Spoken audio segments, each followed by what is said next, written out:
I get it. You thought Etsy was gonna put you on the fast track to more cash in your pocket. But with 8.13 million sellers as of 2025, what you may not have realized was how freaking hard getting your products in front of the right shoppers would be. Which is why so many Etsy sellers never make a single sale. So today, I'm breaking down the biggest reasons why Etsy shops fail, and what you can do to keep your shop from becoming another cautionary tale.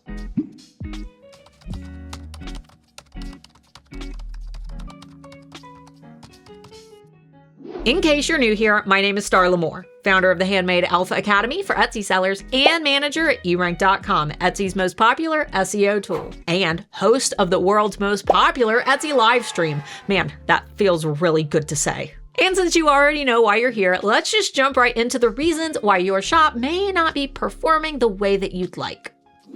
The first and hardest question every underperforming seller needs to ask themselves is this: do people actually want the thing that you're making? And we're starting here because sadly, this point tends to be the most painful to cope with, especially for artists and crafters. But starting a shop because you can make something isn't the same as starting a shop because people want what you're making. Etsy isn't a lottery ticket. You don't list and wait for magic. There has to be demand. A real person with a credit card has to want the thing that you've just invested a ton of time into making. And more importantly, there has to be a search path for that demand. That means customers need to be actively looking for what you're making, and you need to be using keywords that they're searching for. If you're just guessing or using cute phrases that nobody types into an Etsy search bar, you're not building a business. You're throwing spaghetti at a wall and hoping a customer walks by and notices a noodle. I have a ton of SEO videos here on my channel, but for those who are absolute Etsy SEO newbies, I actually just released 2 free ebooks that outline a foolproof strategy to help you understand Etsy SEO. There's even a workbook of different checklists and exercises to help you build better SEO habits,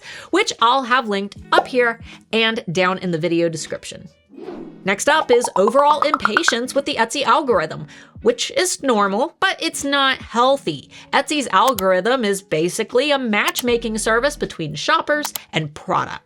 When you list something, Etsy studies your keywords, your photos, your description, and tries to figure out who this product is perfect for. Meanwhile, it's studying shoppers too, what they search, what they click, and what they don't click. When a match is made and someone interacts with your listing, Etsy learns. When they bounce away, Etsy learns from that too. But if you're constantly changing your keywords every few days, Etsy can't learn or figure out what types of customers they should show your products to. Thankfully, the fix for this is easy and just requires a little restraint. Let the algorithm do its job. Let the data marinate. And let the algorithm find your ideal shopper, which can take an average of 60 to 90 days.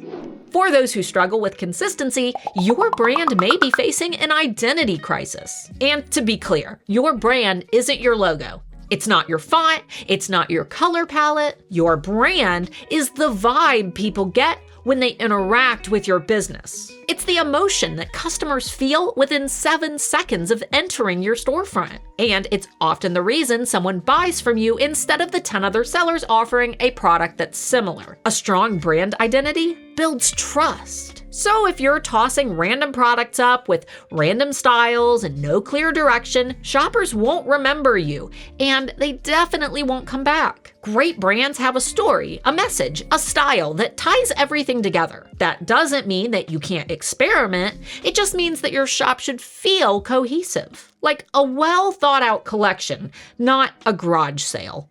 If you love making things as a hobby, you may be struggling to build an overall business mindset, which again is super common. You love to make things, and that's awesome.